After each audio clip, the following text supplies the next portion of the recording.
I've probably got the point across now. Ghouls N Ghosts is one of the infamous GNG games, whose names are usually some combination of any two of these three words: ghouls, ghosts and goblins. The games are known for being extremely ruthless and hard, to the point where you might think the game gets you killed in cheap ways. That last death was an example. I was hit and flew just enough to fall into the lava pit to die. You usually don't fly that far. However, I can tell you right now that was no cheap death. It was to do with the fact that I was on a hill-like area, so I went further, because I was technically on a high spot. I'm not quite sure if I explained that enough. In this game, the Mega Drive Ghouls N Ghosts, you will die. You will. You think you won't, but you will. This game is the definition of hardcore. It will throw you against the wall and rape you if you're not good enough for it. Such brutal difficulty is a problem, yes. How much of a problem, though? And is GNG for the Mega Drive a good game? Well, yes, and I like it, though the difficulty is merciless. We know about the difficulty, now on to the rest of the game. The controls are alright. Jumping feels a bit awkward at times, and sometimes it seems like I should make a jump, but I end up missing and dropping into an abyss. For the 3 millionth time, might I add. The difficulty, combined with the awkward jumping, is enough to warrant a shot, methinks. The attacking, on the other hand, is very nice, as you can hammer the attack button, I believe it is, as fast as you want, and the character on screen, Arthur, will attack as fast as you press, meaning you can brutally deadify anything if you place yourself and aim right.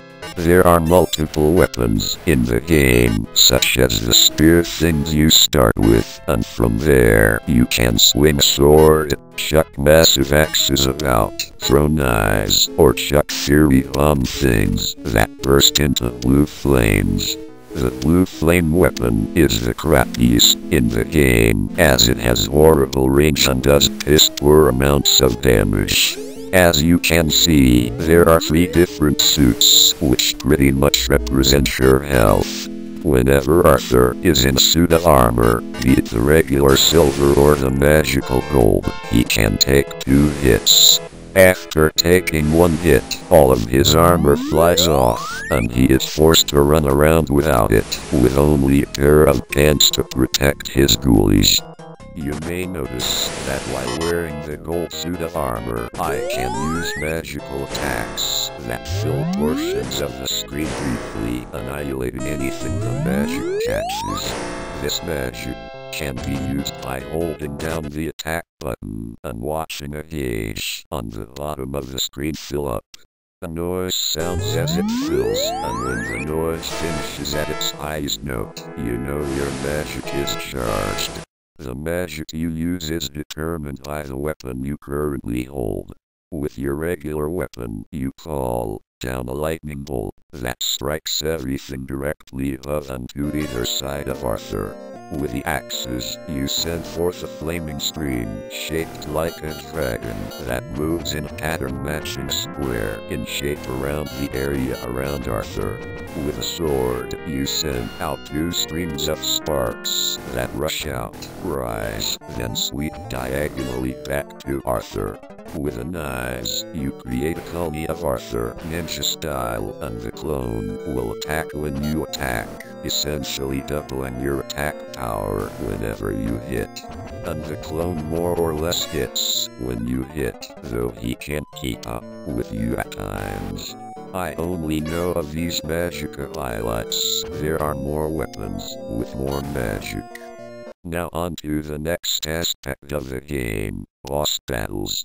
There are not a lot of stages in GNG, which explains the difficulty, no doubt, and at the end of each stage, there is a boss waiting to murder you, revive you, murder you again, and then eat your skeleton only to shit it out later and dig it out of the shit and revive you once more, covered in shit, and kill you again, and then bury you in the shit, only to set fire to the shit and then piss on the ashes and banish them to the depths of hell afterwards. Or is that just my experience with the bosses on the second, higher difficulty level? I have only made it to the second boss and actually managed to kill and then somehow die myself, which, in my rage, I declared as bullshit and cheap. Watching the death later, I realized the boss strikes me as I strike it. I am still really pissed. Nonetheless, each boss has its own attack pattern and way of attacking that you must memorize if you want to survive to the next stage. They are tough, as they should be, and if you are not wearing armor as you kill them, when you pick up the key to proceed, you are placed in a suit of armor, which is a nice thing, though it does not help that much at times.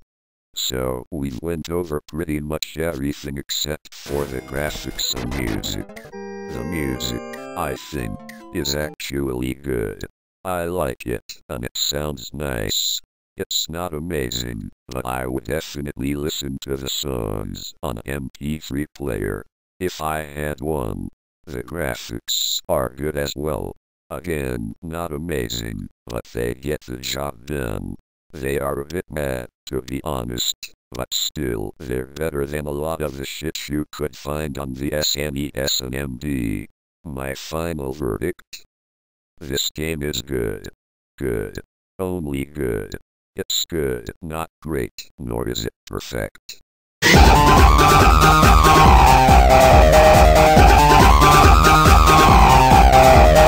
Listen!